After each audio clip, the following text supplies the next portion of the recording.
So, mas titiisin mo magkaroon ng adik na presidente dahil galit ka kay BP Sara Duterte? Parang hindi ko ata kaya yun. Di ba? Parang, ewan ko halimbawa, tanggalin natin. Halimbawa lang para sa akin halimbawa si Leni Robredo ang Vice President. Ako, kung nakita kong adik si Marcos, alis siya. Oo. Kahit si Leni pumasok. Kasi I adik agree. Oh. Walang pag-asa yun. Kahit balibalik-tarin mo, walang pag-asa yun. Babaon tayo at babaon. Kahit si Leni Robredo pa yung maging Vice President. Hindi ko maintindihan sa mga pinklawang, galit na galit sila. Maraming namatay ng war on drugs. Ngayon, maraming namamatay sa kapabayaan ni Marcos dahil dyan sa mga flood control project na yan. Kita nyo, isang bagyo, patay ang dami. Nagagalit kayo kay Pangulong Duterte noon, 6 na taon, maraming namatay at namatay adik. Tapos eto, namatay mga inosente, mga nanay, mga bata. Hindi kayo nagagalit. Mas titiisin nyo pa ang magkaroon ng adik na presidente kesa kay BP Sara Duterte. Anong klaseng merong utak kayo? Tanong, si Auntie Claire, kapituko o kajaming? Mag-ingat ka. Mag-ingat ka. Pwedeng kajaming na nabahagian nung nasa maleta. Yun. Ako, sa tingin ko, ka-jamming. Makipagkantahan. Kasi mahilig kumanta yan. Magaling yan. Diba? Parehas magaling mahilig kumanta yun. Pati si Larry Gadon, no? At saka si at saka si Claire C. Claire C. Parehas mahilig. At RJ, doon sa mga statement ni Amy, ano ang take mo doon? Medyo late lang. Medyo late lang si Senator Amy. Kung sinabi niya siguro ng mas maaga, sana hindi nagkaganto ang Pilipinas. Pero saludo pa rin tayo sa kanya kasi isipin mo, kapatid mo yon. Ang tagal mo nang kinikimkim, ang tagal na sa puso mo. May sinabi pa nga siya doon na kami pa mismo ang naglilinis pag nagparty-party sila. Kumbaga, doon sa part na yon, nakikita mo yung kapatid mo na lulong. Tapos, nag-suggest ka pa na, yun nga, yung mag-asawa na to. Kasi mayroong mga point na ang lalaki, pag nagkaanak na at nagkapamilya, medyo, medyo focus na sa family. May mga ganong part, pero may kadalasan hindi. Siguro, iniisip ni Senator Amy na ganito, baka pag naging asawa ito, o nag-asawa na to si Junior, magbabago. Pero ang nangyari, mas lumala pa. Durog na durog si Senator Amy dun sa mga pahayag niya nun at pasasabi natin na matapang din tong Ali na to. Pero hindi natin sinasabing susuportahan natin siya. Hindi yon, hindi natin iboboto, hindi yon. Hindi yun yung point. At least, saludo tayo sa kanya at nanindigan siya para sa mga Pilipino. Kasi kung iisipin niya na naman yung kapatid niya, kagaya nung sinasabi niya noon na Junior, magsalita ka na. Junior, magsalita ka na kung sino yung mga corrupt. At least dito, this time, si Senator Amy, nagsalita na para sa mga Pilipino. Hindi na yung pinagtatanggol niya na naman yung kapatid niya, pinagtatakpan niya na naman yung kapatid niya. Kaya, maraming salamat din, Senator Amy, dahil sa pahayag mo na yan. Yan nga din yung sinabi ni Coach Oli kanina Pero meron yata tayong nagaganap ngayon diyan sa may diyan sa may EDSA Shrine na pagtitipon. Available na ba yung ating correspondent diyan? Grabe Nakikita natin na yung mga tao ay nandiyan na sa EDSA Shrine. May build up dyan kasi parang na yata supposedly 3-day yung permit natin dyan sa may People Power Monument. Pero biglang biglang dininay na yung permit. So yung mga tao dito yata nagtitipon-tipon ngayon sa EDSA Shrine dyan sa may Robinson's Galleria. So makikita natin ito nagtitipon-tipon ngayon sila at medyo ang sinisigaw nila rito kakaiba na. Ayan.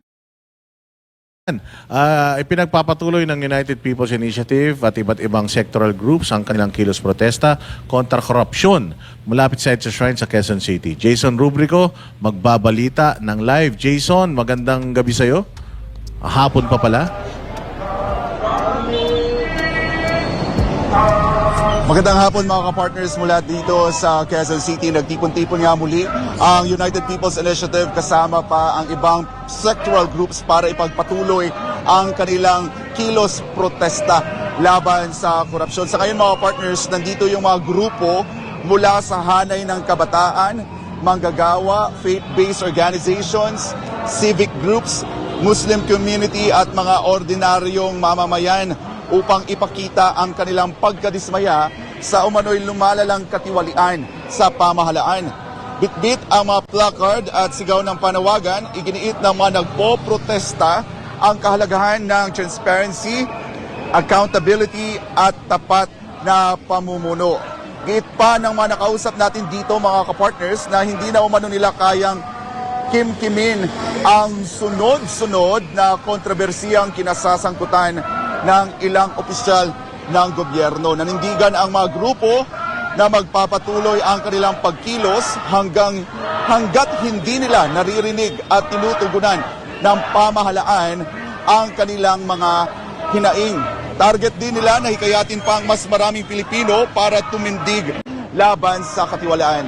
Samantala mga partners, ang kilos protesta dito sa Quezon City na malapit lang sa EDSA Shrine ay nagsimula kaninang alas 3 ng hapon. Kaninang alauna ay unti-unti nang dumadami yung mga kababayan natin na nakikiisa sa kilos protesta na pinangunahan nga ng United People's Initiative. At sa mga oras na ito mga partners, susubukan natin na makapanayam si Eric Celis dahil isa siya sa mga nanguna dito sa isinasagawang programa. Sa ngayon, nakikita nyo sa aking likuran, ayan, madami pang mga tao at patuloy na dumadami yung mga kababayan na laban kontra korupsyon. At sa ngayon mga kapartners, kasama na nga natin si Eric Celis. Eric, live na live po tayo ngayon sa Vox Populi sa pangunguna ng mga banatero sa SMNI. Pakibati muna sila.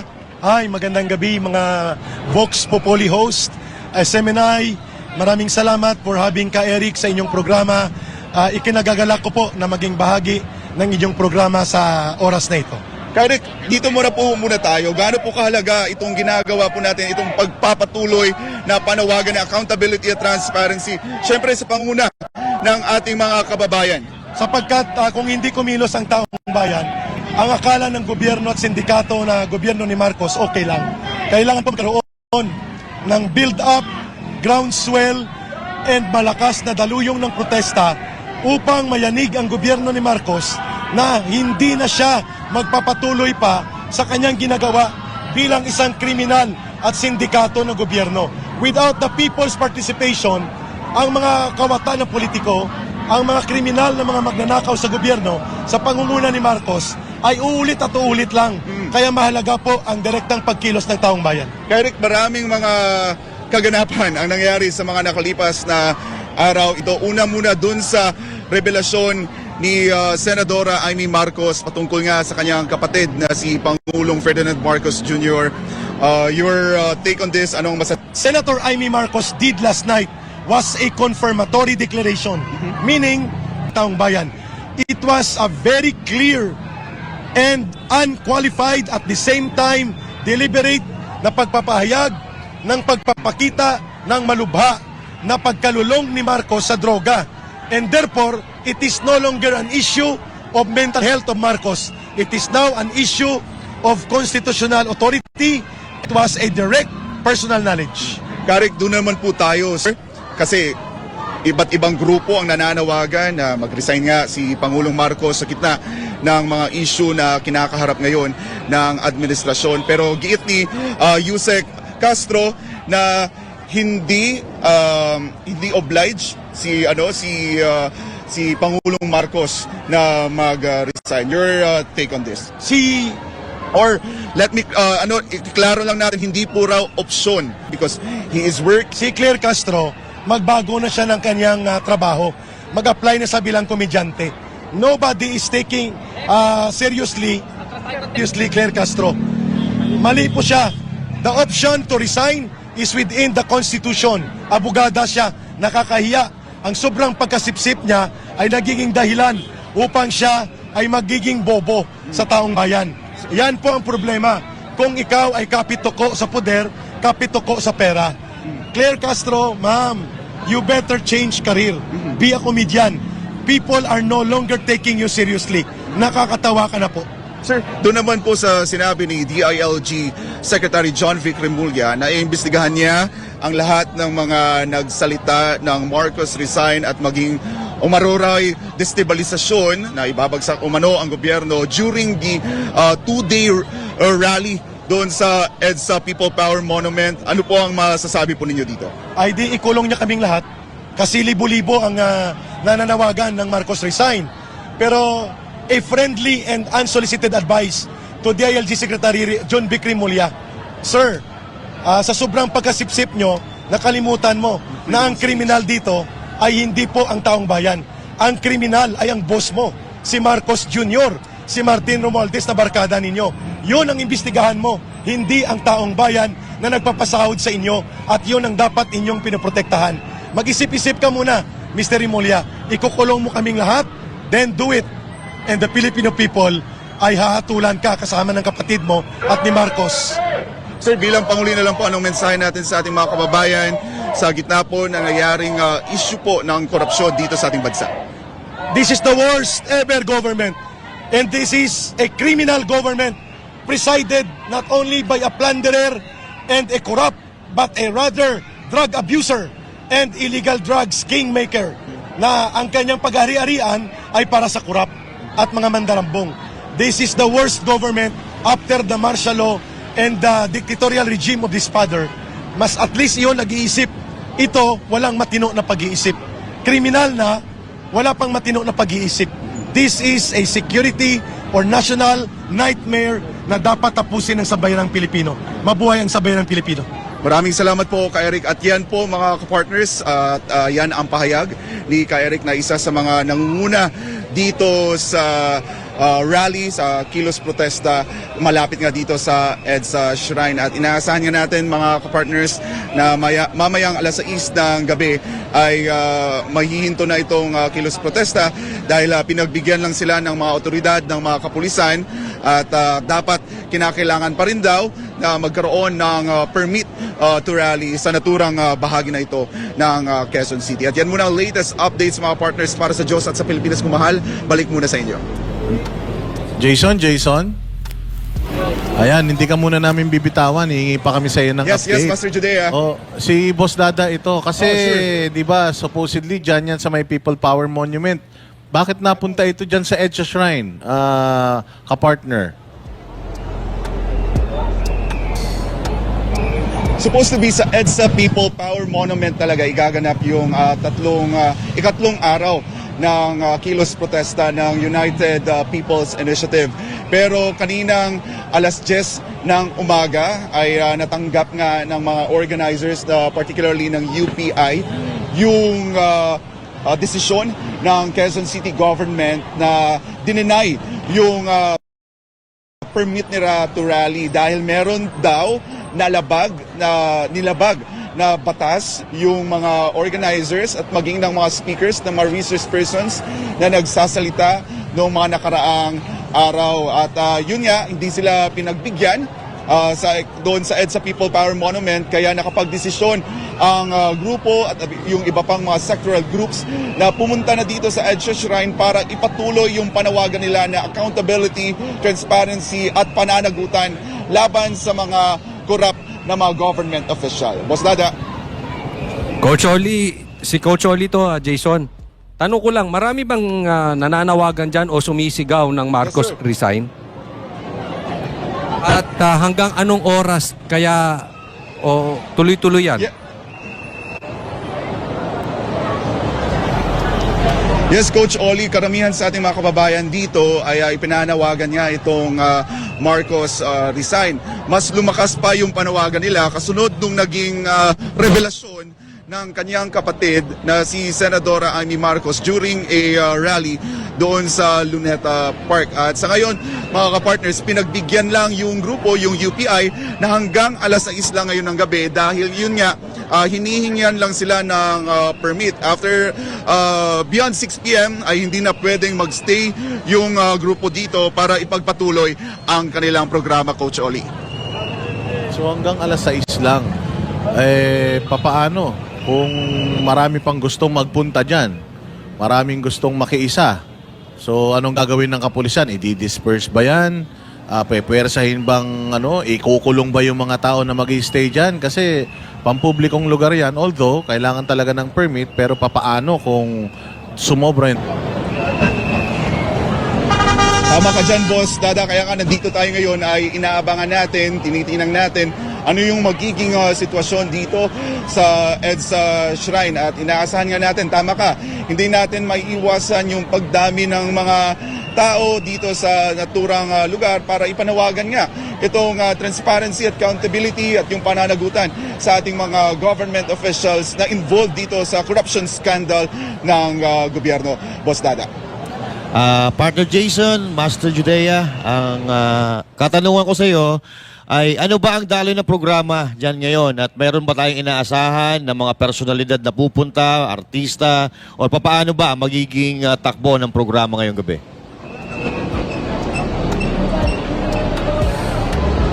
Actually, Master Judea, free-flowing yung program. So kung sino yung nais magsalita, ordinaryong mamamayan mayan, opisyal ka man ng, dating opisyal ka man ng gobyerno o dating miyembro ng militar, ay pwede kang magsalita dito.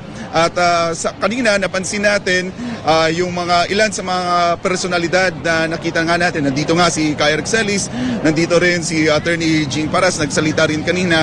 At yung mga nagsalita na, the rest of them, ay mga ordinaryong mamamayan na iba-iba yung hinaing laban sa gobyerno, Master Judea. So organic pala itong crowd dyan. Walang organizer, walang naghakot. Pero kamusta naman yung ating mga kapulisan, Partner Jason?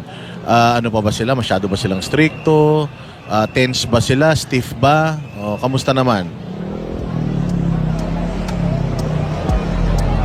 Ang ating mga kapulisan dito, mga partners, kung nakikita ninyo, sila yung nakaharang dito sa may EDSA nga na side. Tinitiyak nila na yung mga yung mga kababayan natin na hindi na sila aabot dito sa kalsada, dito sa EDSA. Kasi kung makikita ninyo ay tuloy-tuloy pa rin nga itong daloy ng trapiko dito. At para maiwasan na may madisgrasya, may mga maaksidente, yung mga kapulisan naman yung nagme-maintain ng peace and order. Kanina lang ay nagkaroon ng bahagyang tensyon sa pagitan ng kapulisan at ng mga tao kasi may gustong ipasok dito na parang malaking LED wall at mga sound system.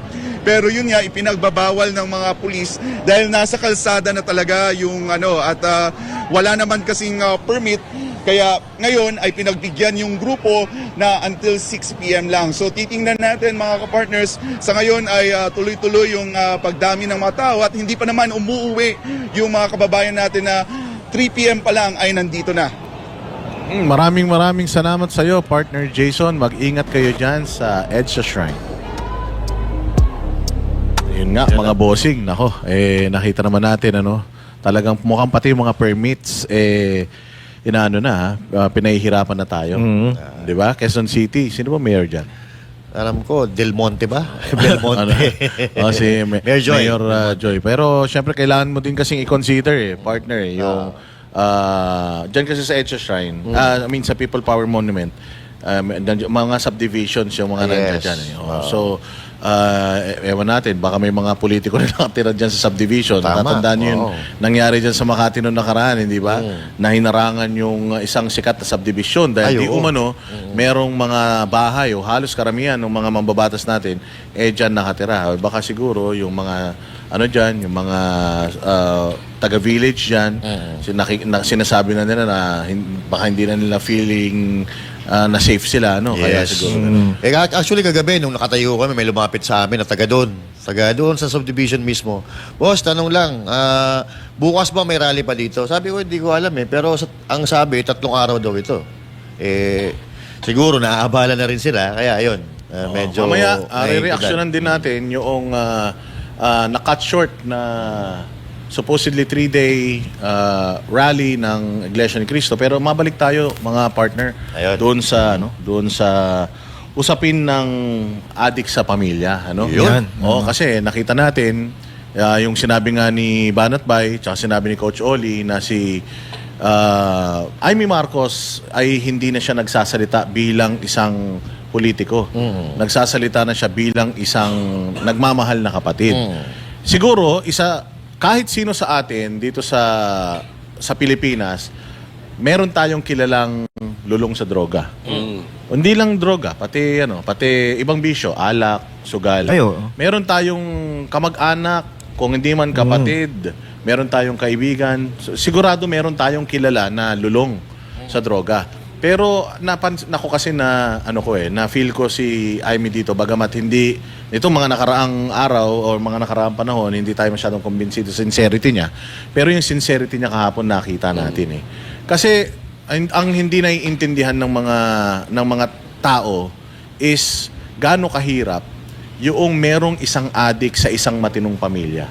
Kasi sabi ko nga, kung 10 kayo sa pamilya, kahit naman yung siyam matino ang nanay, matino ang tatay, matino yung 7 magkakapatid, isa lang dyan ang adik, mga boss. Magugulo yung magulong pamilya, yung matinong pamilya na yan. Oo, ikaw bilang isang miyembro ng tahanan na yan, kapag may adik, maniwala ka, mawawala pitaka mo. Correct. Mawawala yung sapatos mo. Mawawala yung pera. Ultimong barya na nga lang na ipinatong mo sa lamesa, mawawala yan. Basta merong isa sa isang household na merong bisyo. So, ibig mo sabihin, pag addict, magnanakaw. Ano na yun eh? Di ba kapag meron kang addiction, sakit kasi yan eh.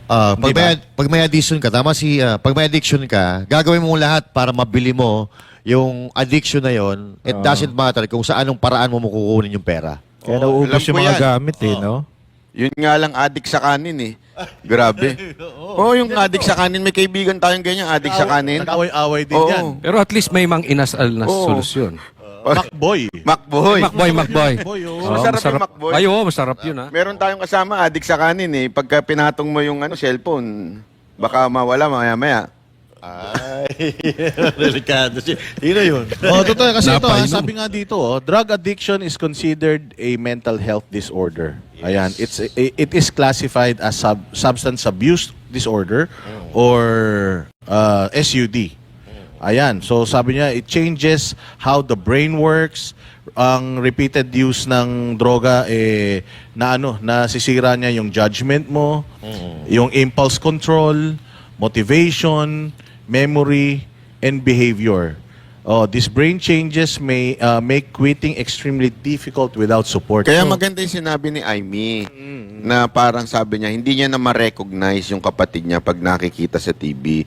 Aside from dun sa itsura na totally nagbago na, pati yung pananalita, kita naman natin pag nagsalita, di mo na alam kung anong direksyon ng sinasabi niya Tapos tatawa pang minsan bigla, di ba? At higit sa lahat yung mga desisyon, medyo iba na. Kasi baka akala nung iba na sinasabi, sinisiraan lang ni Amy to. Kaya ganito, naiinggit lang to sa kapatid niya. Ang issue kasi dito, yung governance. Kaya tayo nagkaloko-loko, it's a fact.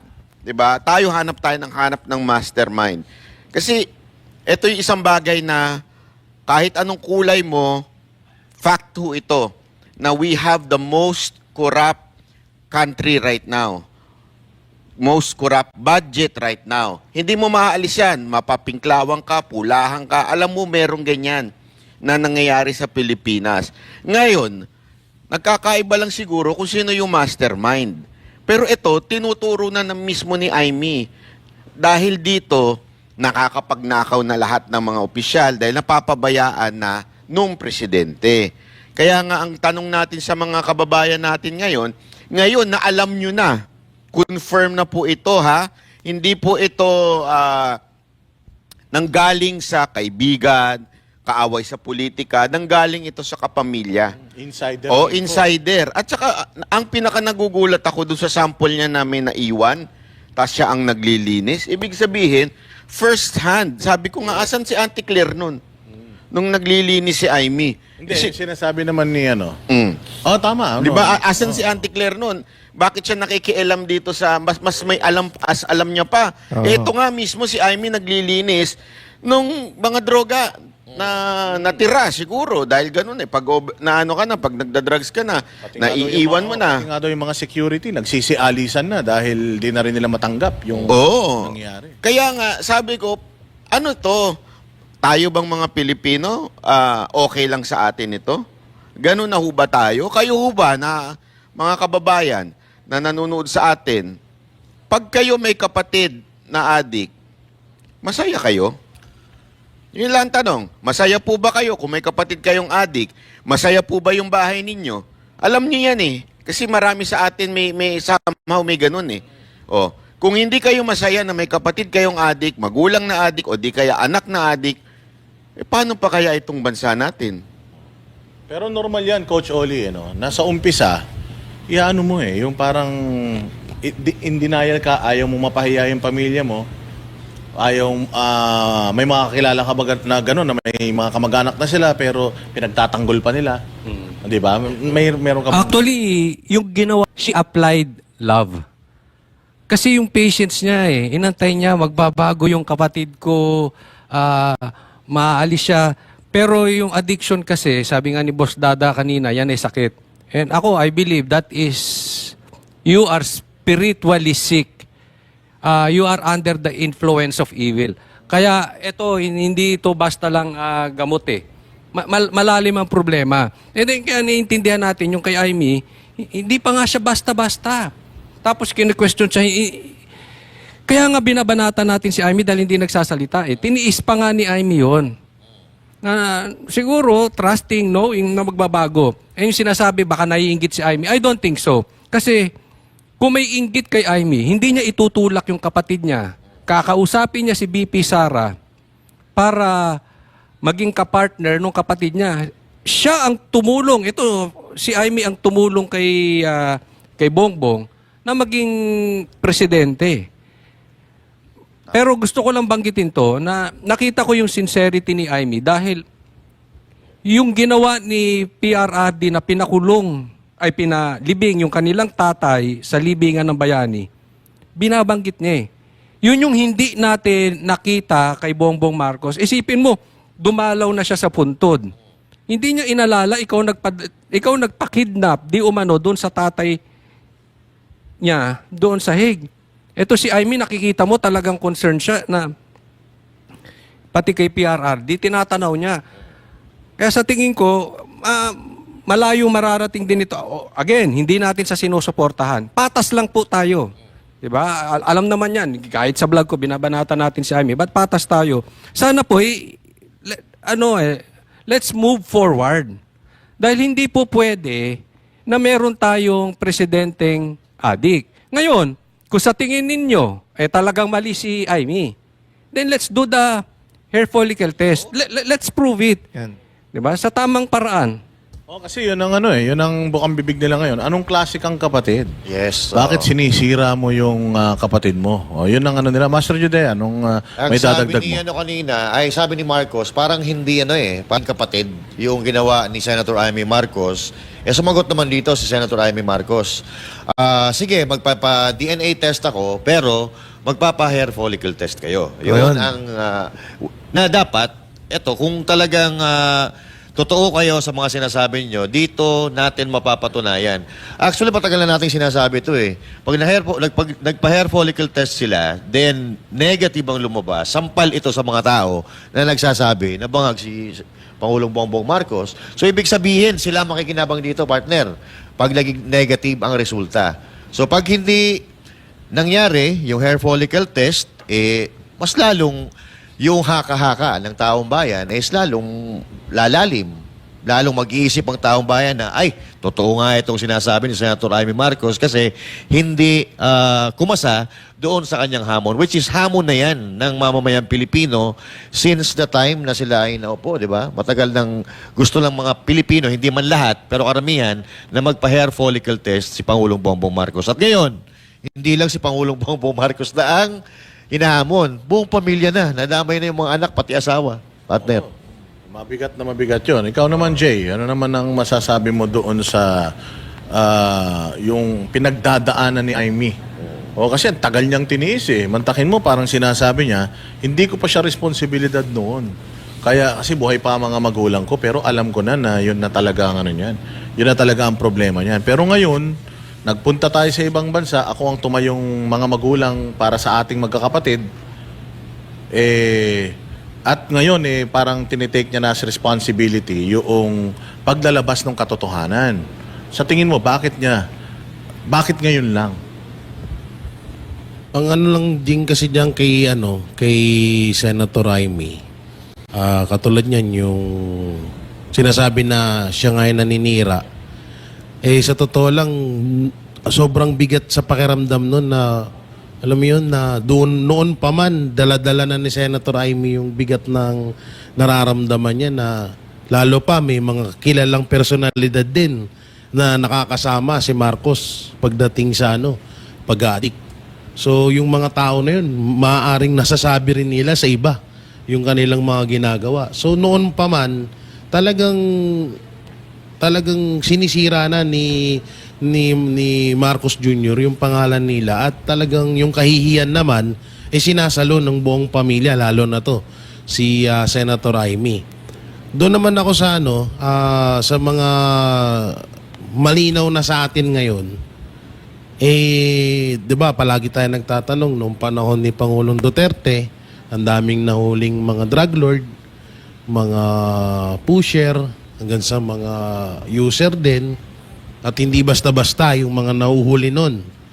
Ngayon, napakaliwanag na at nagkaroon na tayo ng mga sagot sa isipan natin na una-una yung mayor ngayon na pinakakawalan din, na umaming siya ay drug lord, pinakawalan din nung nakaupo na si Marcos, ganoon din si De Lima. At ngayon, yung mga katanungan natin na bakit walang nahuhuling mga drug lord, na kahit na bilyong-bilyong halaga ang daladalang droga, wala man lang yung iisang driver lamang. So, talagang sobra tayo nagtaka na bakit ganun. At may mga nakikita pa tayo na mga droga na lumulutang sa dagat na kung sino gumagawa nun. So, talaga nagkaroon ng kasagutan sa isip natin na kaya pala walang nahuhuling mga drug lord. Kaya pala walang nahuhuling mga bigating mga tao na dikit doon sa droga na yon. Kasi nagdodroga din, maaaring sangkot or yun nga na nagdodroga din ng mismong presidente. Kaya nangyari nito is pwede na nating isipin dahil dun sa sinabi ni Senator Amy Marcos na protector si Marcos Jr. ng mga drug lord sa bansang Pilipinas. Alam mo, ang ganda nung sinabi ni Jay. Ang galing nung sinabi niya kasi madami akong kaibigan na mga nagdodroga. Alam mo kung anong pangarap nila? Magtinda ng droga. Oo, magsisimula lang sila as user. Pero kapag na-addict na talaga sila, gusto na nila magtinda. Bilis sa pera kasi. Oo, ganun na yung ganun na yung gusto nila. So, we are talking about a person who's been using drugs according to his own sister na simula pa bata hanggang ngayon. So, hindi malayo talaga itong mga issue na to. Kaya siguro walang mga nahuhuling drug lords. Dahil Ako din, may kilala akong ganyan. Pero iba naman. Ano naman? Galit kay Duterte. Tapos? Galit talaga kay Duterte. Tapos? Nasisira daw yung negosyo, hindi daw sila makakuha ng supply. Sa drugs, Galit kay Duterte. Bakit galit si Marcos kay Duterte? Ayun nga, ito na nga. So ito nga, itong revelation na to, ang dami talagang ang daming nabuhay na na mga issues na pwede mong idikit. Coach Oli, meron kang rejoinder before natin si RJ. Eto, may kliyan lang, no? Bigyan ko ng komentaryo ulit yung sinabi ni Amy. Nasabi niya, ading ko, uwi na tayo. Magpagamot tayo. Ading ko ba sinabi niya? Hindi adik ko? Ading. Ading. Kaya mga Ilocano, ang ibig sabihin nun, kapatid. Mas kapatid na nakababatang bata. kapatid. Oo. Kapatid. Hahawakan kita. Hindi siya verbatim pero gano'n. Ang ibig sabihin para sa akin noon, pagamot ka na.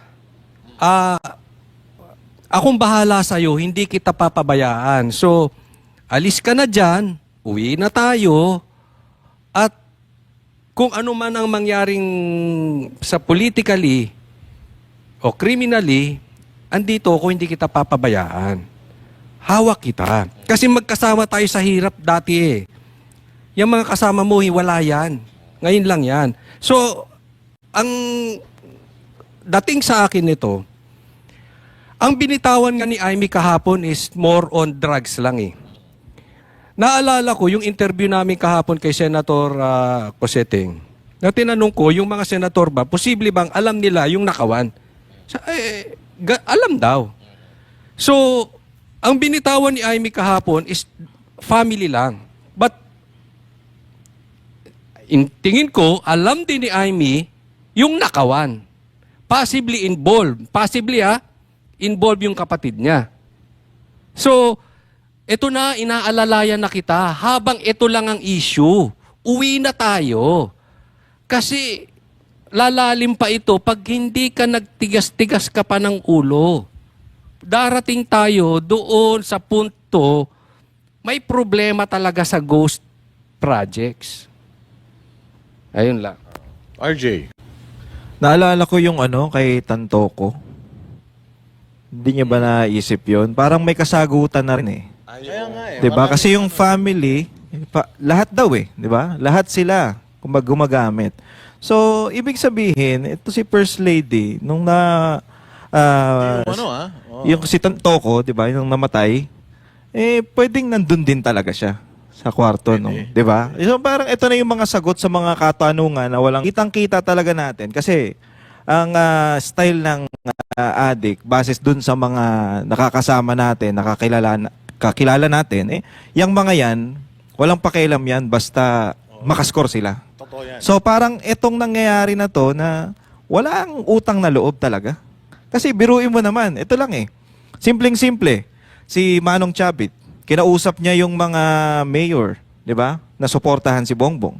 Ganon din, sinabi din ni Senator Amy, kinausap ko si Sara na kaibigan ko para suportahan ka. Di ba? Tapos wala ring nangyari. Parang hindi na rin siya kilala. Ganon, ito yung isa pa sa pinakamatinding utang na loob itong si Bongbong. Yung pagpapalibing nung tatay mo, 'di ba? Doon sa libingan ng mga bayani. Ang tagal nakasalamin niyang tatay mo, pero isang probinsyano lang ang makapagpalibing. Ngayon, isa pa. Ito ang isa pa sa pinakamalaking walang utang na loob kay Pastor Kibuloy at sa SMNI, 'di ba? Ang laki ng ambag ng SMNI at ni Pastor Kibuloy sa pagkapanalo mo. Pero anong ginawa mo? Anong ginawa nyo sa SMNI? Di ba? Ginigipit. Pati yung KOJC, tinrabaho. So, wala eh. Ganon talaga ang style ng sa isang tao na gumagamit, yan ang yan ang parang wala na akong pakialam basta makascore. Wala na akong pakialam sa inyo, basta ako, okay ako. Kaya nga sinasabi nila na ang drug addiction, ang sobrang paggamit is an illness. Yun. Kasi talagang para ka ng hayop pagka under influence ka ng drugs.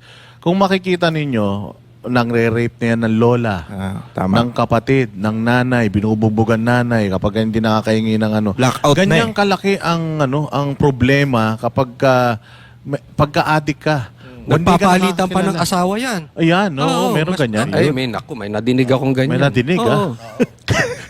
Ha? Nadinig lang yan. Sige, may nadinig.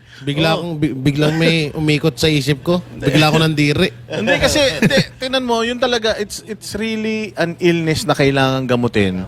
Or else, talagang wala, sisirain yan. Ano yan para siyang kalawang na magsisimula na maliit, unti-unti. Lahat ng matino, sisirain yan. Hindi ba, speaking of yung sinasabi mo na katraidoran, yung sinabi mo na katraidoran kay Pangulong Duterte at saka kay Pastor Apollo Kibuloy sa SMNI, actually na-justify nga ni Amy Marcos na talagang lulong na ito.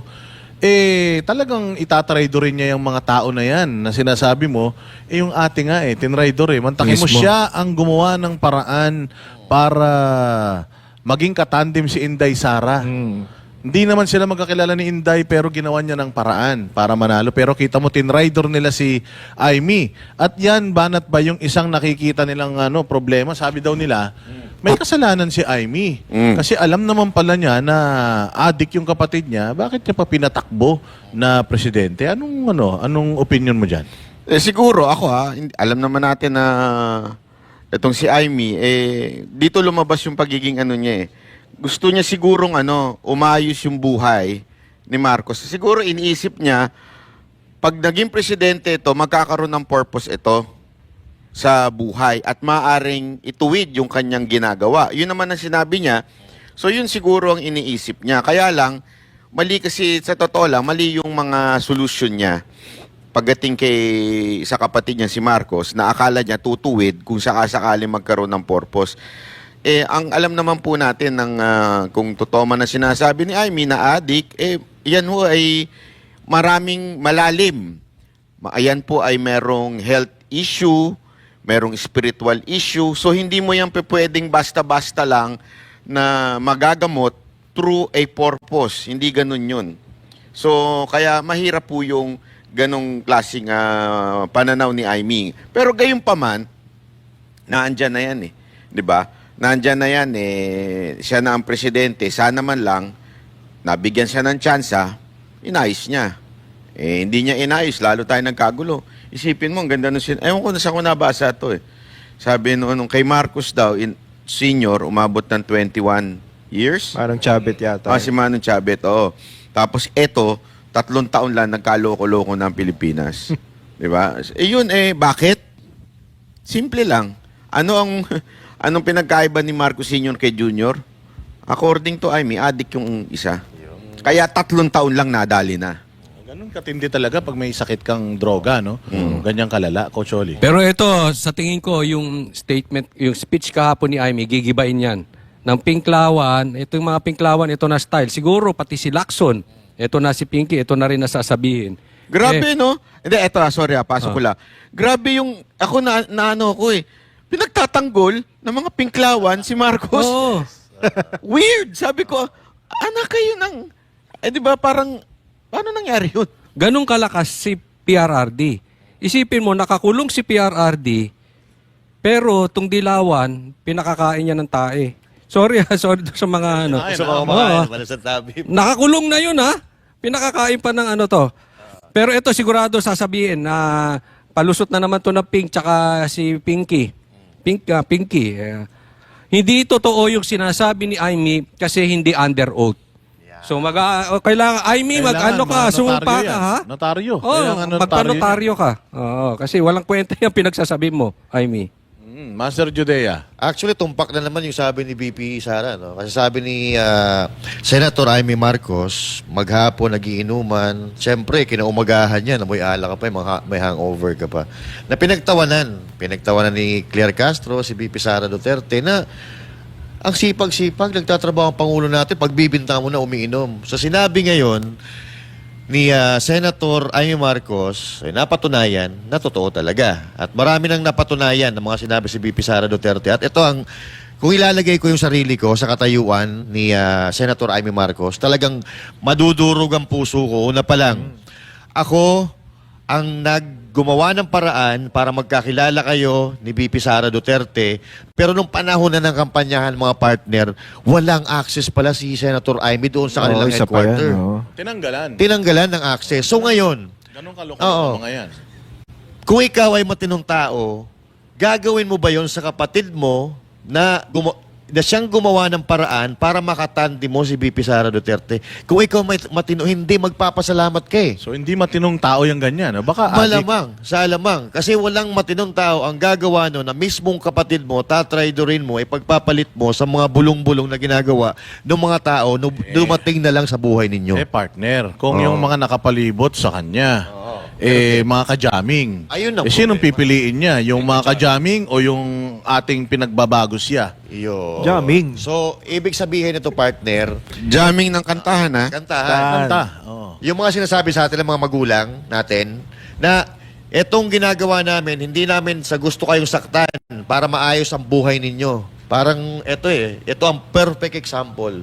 Dahil sinasabihan ka na ng kapatid mo matanda, hindi ka pa rin sumunod, ayan, nagkasira-sira buhay mo. Boss Dada, alam natin kung sino nagbawal sa kanya sa headquarters. Hindi ko alam eh. Nakausap natin yan. Eh, Tayong tatlo. Totoo yan. Totoo yan. Hindi, tsaka yung nakausap din namin yung isang tao na nagsabi na kaya hindi ko yan pinapa-attend sa mga debate. Pa lang na talagang medyo sablay na. Pero basahin Pero mo na. Sige. makapangyarihan si Marcos. Oh, may kapangyarihan. Anong ano yan? Buta yung mga dilawan. Naging Marcos, pro-Marcos na ngayon. Yung magkaaway Grabe dati. silang yung mga tinitingnan ko yung mga tansu vlogger, hindi nila alam kung saan sila lulugar.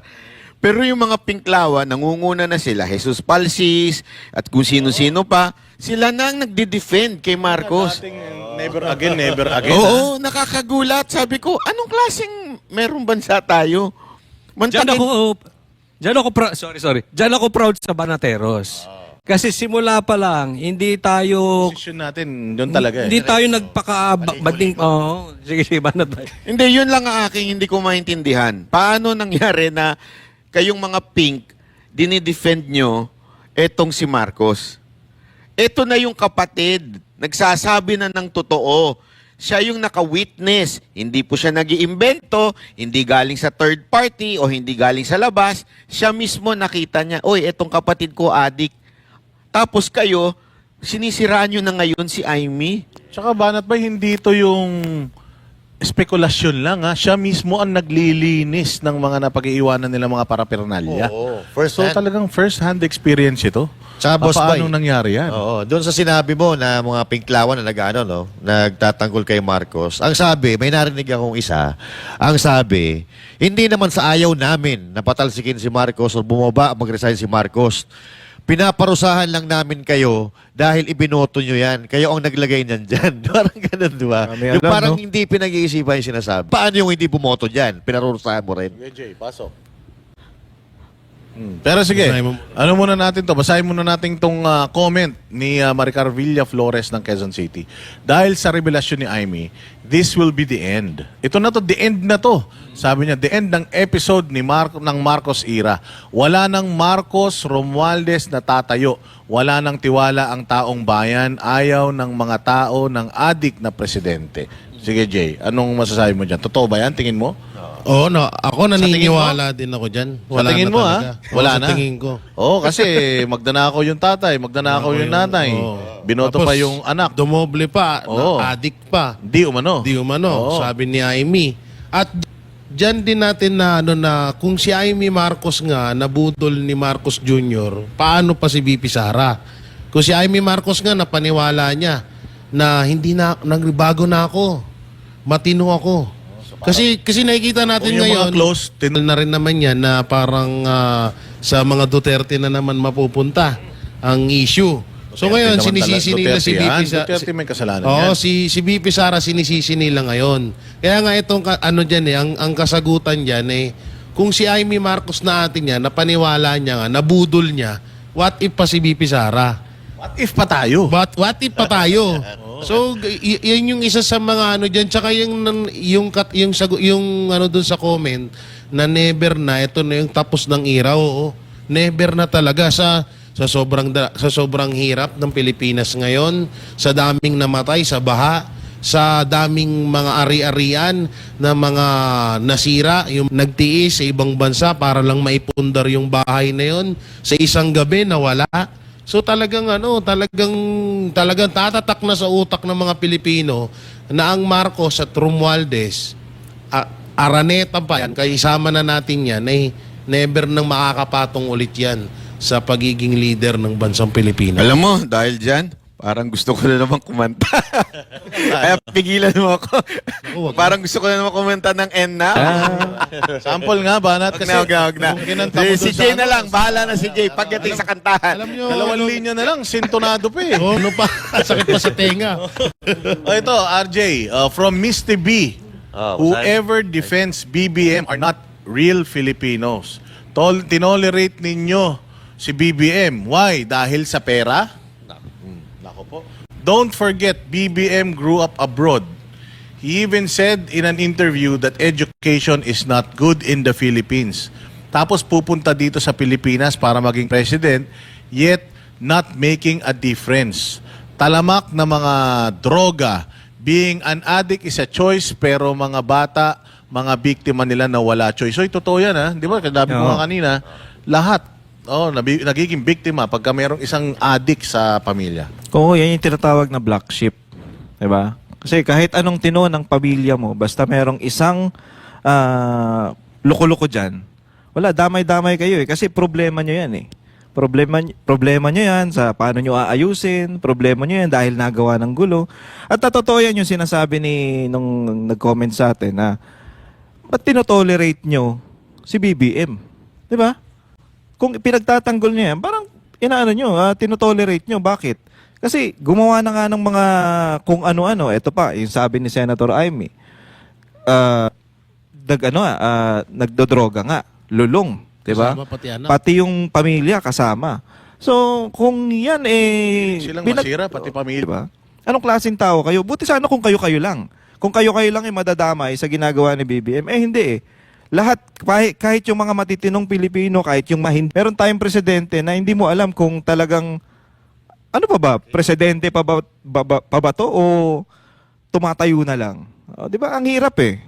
Boss D. May Marcos na may kasalanan din siya. O dahil matagal niyang tinag, parang yung kapatid mo addict. Siyempre, i-deny mo yan. As much as possible, talagang yun ang ang unang-una parang defense mechanism mo yan. I-deny mo to. Pero bakit napuno si Amy? Oo, sabi nga ni Amy, matagal na siyang nagda-drugs. Okay lang kasi ang sinisira niya, sarili lang niya eh. Okay lang, siguro kung ang sinisira niya, yung pamilya lang niya eh. Oo. But ang masama kasi dito, noong dahil sa kanilang pagda-drugs, marami nang nadadamay na tao. Doon sa kanyang mali-maling mga desisyon, dahil nga, sabi ko nga, kapag ka ikaw ay nagdodroga, lahat gagawin mo para meron kang pang-droga. Yes. So kung ngayon, kung dati na wala ka pa sa power, nagtatago ka magdroga, kasi makamahuli ka, pero ngayon na ikaw yung pinakamakapangyarihan sa lahat, hindi ka pwedeng huliin kahit nagdodroga ka. Ako may tanong sa inyo.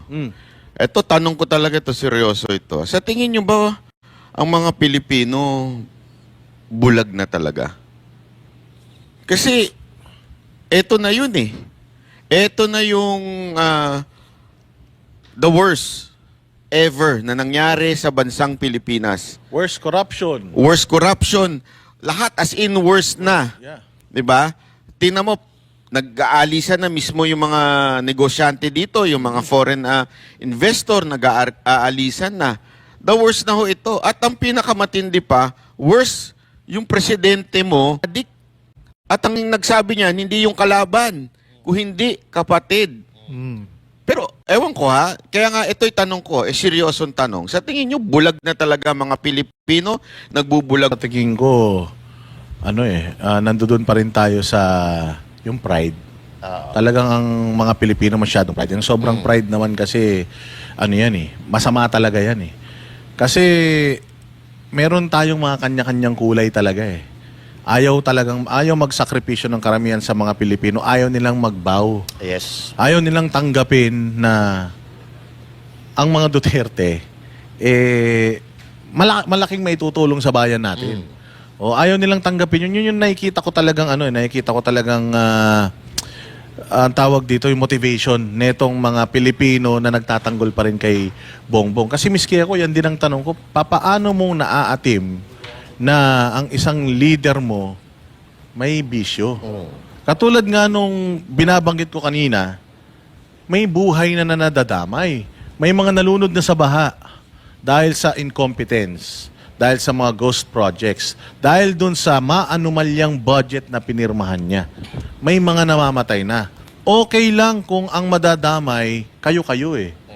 'Di ba? Gusto niyo magsampalan kayo kung gusto. Anong gawin niyo? Wala kaming pake. Pero kapag nadadamay na yung future ng mga kabataan, Pilipinas, may 22 classrooms ang nagawa nila in 1 year na ang target is 1,600. Dami. Nangako sila ng 1 million housing per month, per year. Nawala. So, ito na eh. Sabi nga ni Amy, nakita ko na yung effect eh. Hindi lang yung pamilya namin yung sinisira kasi kaya naming i-endure. Pero kung ang sinisira mo, ibang pamilya na, may namatay na, amoy hanggang ngayon sa Cebu, amoy bangkay. Dahil marami pang mga patay na hindi pa nila nakikita na naaamoy na nila. Yes. So ganun nakatindi yung epekto noong isang hindi matinong leader. Kaya yun yung nag-push na talaga sa kanya na enough is enough. Hindi na kayang tanggapin ng konsensya ko. Tama. O hindi ba? O doon sa tanong ni Banat Bay. Ako sa tingin ko, gising Tanga na ba ang mga Pilipino? Hindi, ako sa tingin ko gising na yung mga Pilipino. Nakikita naman natin sa rally, sa survey, etc., etc. Gising na Pilipino. Ang problema talaga natin, yung klase ng politika natin ay parang naihahambing ko sa isang taong may cancer, stage 4. Malalim talaga yung problema ng politika natin eh. Kaya nga kailangan dito talaga ng milagro, divine intervention. Kasi isipin ninyo, yung dating sumusuka sa Marcos na nilagay pa sila sa textbook na diktador itong senior, sila yung nagdi-defend ngayon. Ganyan po kalalim ang problema natin dahil puro pansarili ang iniisip ng mga politiko. Sa dami ng sinabi ni Amy, ang pinick up nung iba ay ipagtanggol pa yung adik. Hindi yan galing sa akin galing mismo yan sa kapatid. So, hindi natin tinitingnan, tayo ba ay concerned, itong mga politiko tayo ba ay o we are concerned kung anong mapapakinabangan natin kung mananatili si Bongbong Marcos na nakaupo. Ang laki po ng problema ng mga politiko natin. Yan ang aking Ayun, Master Judea, sa tingin mo ba mga Pilipino engot? Actually, matatalino ang mga Pilipino. Gising na ang mga Pilipino. Nakita naman natin yung rally. Milyon ang umattend sa rally. So, ibig sabihin, gising na. Ang problema lang, talagang nilaso na tayo ng sistema eh. Kumbaga yung cancer, kalat na. Dapat, sa ganitong pagkakataon, may nagtatanggol na sa atin eh. May nagtatanggol na. Kaya lang, syempre, sino ba ang tanong? Sino ba ang may kakayahan para baguhin ang sistema? Kasi nakikita naman natin ang tao ay gising na dahil diyan mismo sa social media, nakikita natin yung hinaing ng mga Pilipino. Although meron pa rin ng mga mangilan-ngilan na bulag, hindi ko alam kung bulag o nagbubulag-bulagan dahil hindi ako naniniwala na hindi nila alam ano nangyayari sa ating bansa. Alam nila yan. Kaya lang, hindi pasok doon sa pananaw nila yung pupwedeng mangyari. Katulad na lang halimbawa, ito naman ay nakasulat sa batas natin na kung halimbawa ang presidente ngayon ay mawawala, ang papalit dyan ay vice president. Kaya nagkakaledse-ledse kasi nga iba yung gusto nilang mangyari. Ayaw nilang sundin ang batas, ang gusto nila iba ang nandyan.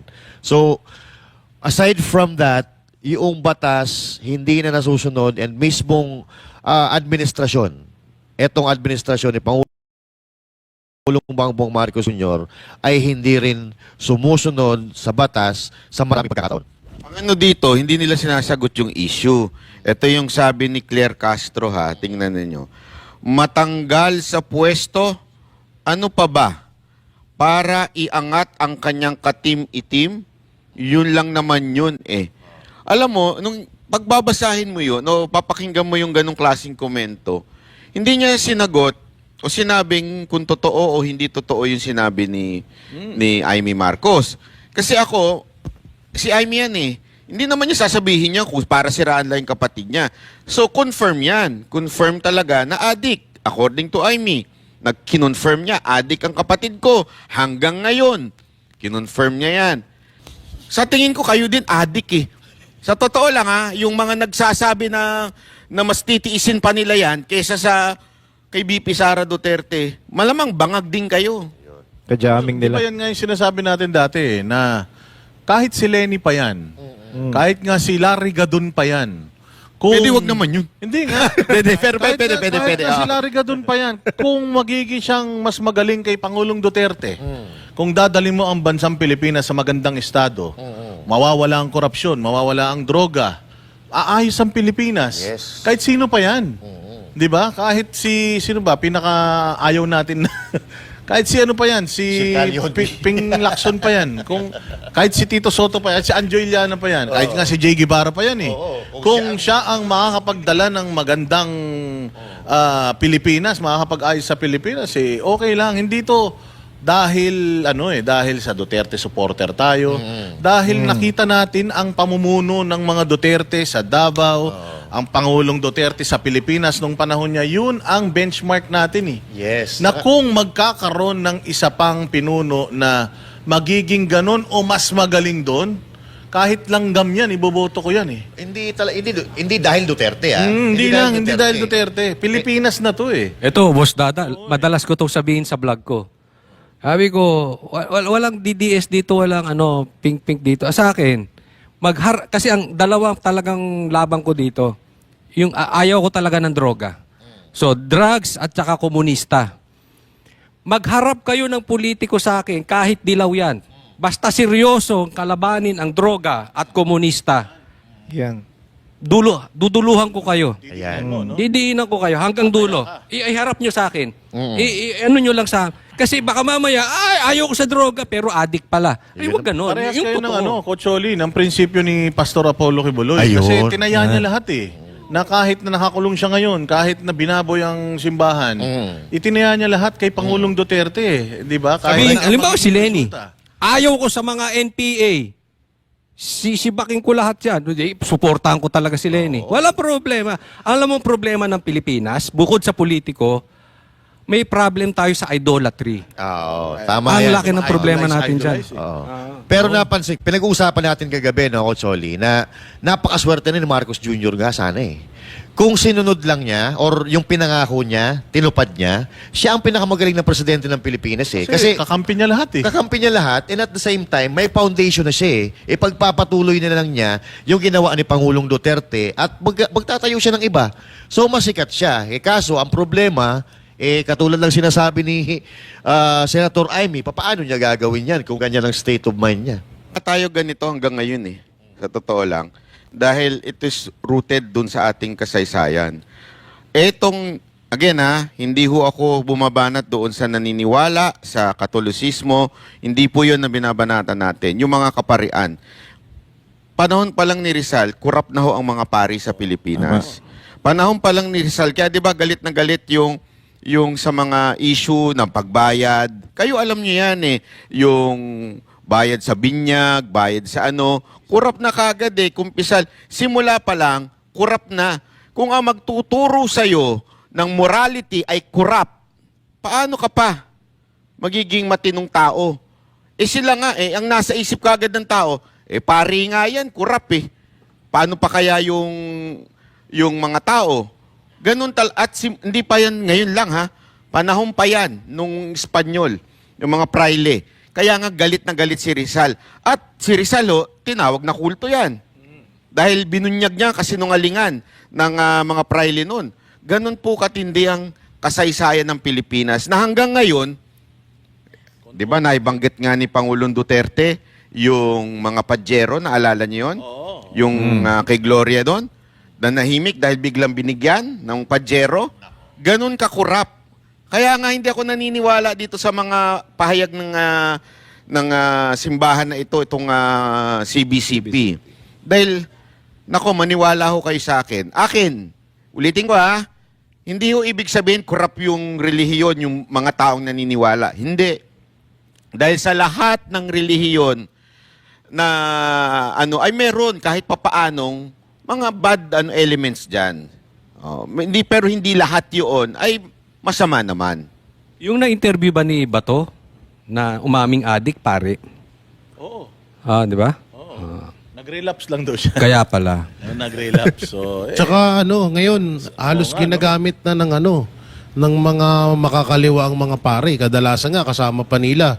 Dinadasalan pa sila sa puno. Si Dilima ba yan? Yun.